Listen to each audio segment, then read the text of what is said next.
Hello বন্ধুরা, welcome back to my channel. কেমন আছো সবাই? আশা করছি প্রত্যেকেই ভালো আছো। আর ফাইনালি আমিও আমি ভালো দেখো আছি। বাপের বাড়ি থেকে শ্বশুর বাড়ি চলে এলাম। তারপর তো আমি এসেই কাজে লেগে পড়েছি। অনেক দিন বাড়িতে না থাকলে যা হয়, যতগুলো দিন বাড়িতে থাকবো না ঠিক ততগুলো দিনের কাজ যেন একদিনেই করতে হয়। ঠিক তেমনই আজকে দেখো অনেক কাজ। আমি আজকে এত ব্যস্ত কি বলবো, পুরো বাড়িটা ঘরটা সবই পরিষ্কার করতে হচ্ছে। তাছাড়াও একটা ব্যাপার আছে, সেটা হচ্ছে তোমাদের দাদা ভাই মানে এই বাড়ির ছেলে আজকে বাড়িতে আসবে, এর জন্যই আর কি ঘর দোর সব পরিষ্কার পরিচ্ছন্ন। তারপর আমি আজকে এত এক্সাইটেড আছি তোমাদেরকে আমাদের ওই বাড়ি থেকে আসার সময় আমি কিন্তু এই ফুলের জমিতে গেছি, রজনীগন্ধা ফুলের স্টিকগুলো ভেঙে নিয়ে এসেছি দেখো তোমাদের দাদা ভাইয়ের জন্য। অবশ্য তোমরা বুঝতেই পেরেছো কার জন্য নিয়ে আসলাম। আর এই স্টিকগুলো আমার তো ভীষণ ভালো লাগছিল। আর দেখো ঘরের এই যে বিছানার চাদর মাদর কিছুই পাতা হয়নি, সব ওলট পালট হয়ে আছে। তারপর বাড়ি থেকে বেরিয়ে আসলাম তোমাদের দাদা ভাইকে নিতে আমাদের হবিপুর স্টেশনে। এখানে এসে আমি যে রজনীগন্ধা ফুলের স্টিক এনেছিলাম সেই স্টিকের সঙ্গে আরো দুটো গোলাপ ফুল অ্যাড করলাম।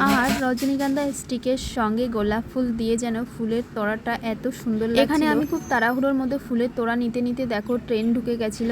আমি তো যাচ্ছিলাম, তোমাদের দাদাভাইকে খুঁজেই পাচ্ছিলাম না। কত দূরে উঠেছে কে জানি, কিছুই আমরা জানি না।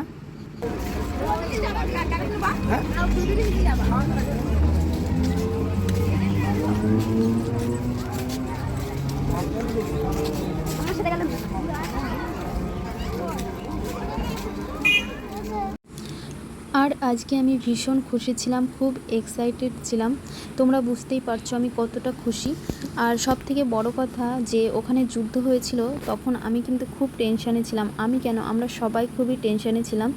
তারপর মানুষটা যে এইভাবে সুস্থ অবস্থায় বাড়ি ফিরছে আমি এত খুশি তোমাদেরকে বলে বোঝাতে পারবো না। আর আমি ওপরওয়ালার কাছে সত্যিই খুবই কৃতজ্ঞ, ফৌজিবাবু সুস্থ অবস্থায় সাবধানেই বাড়ি ফিরে এলো। আমি তো ভীষণ খুশি। আমাকে যারা যারা ভালোবাসো সবাই হয়তো খুশি হবে আমার এই খুশি দেখে। আর আমার কিট্টু দেখো ওর বাবার দিকে প্যালপ্যাল করে তাকিয়ে আছে কিন্তু যেতেই চাইছে না। আমার কিট্টু এই নিয়ে ওর পাপাকে দুবার দেখলো। আর কিট্টু এখনো অনেক ছোট, যার জন্য ওর পাপাকে মনে রাখতে পারে না, এজন্য যখনই আসে যেতেই চায় না। তারপর আমি বাড়িতে এসে দেখো রান্না চাপিয়ে দিয়েছি আর ও তো সবার সঙ্গে দেখা করছে। তারপর ও স্নান করবে, স্নান করতে করতে আমার এদিকে রান্না হয়ে যাবে। আলু সিদ্ধ করেছি আর এই যে এখানে ডাল সিদ্ধ, মুসুরির ডাল সিদ্ধ করেছি, দেখা যাচ্ছে।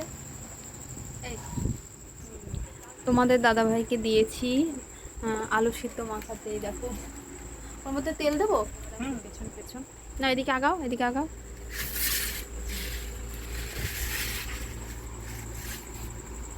দিকে একটু তাকাও দেখি।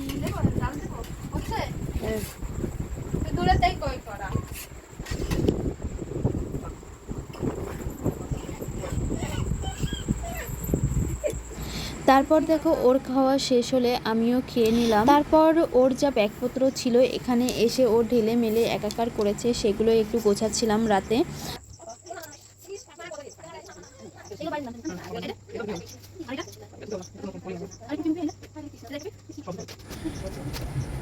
তো বন্ধুরা আজকের মতো ভিডিওটা এখানেই শেষ করছি। সবাই ভালো থেকো, সুস্থ থেকো, টাটা। আর আমার কিন্তু দেখো এখনো ঘুমোয়নি।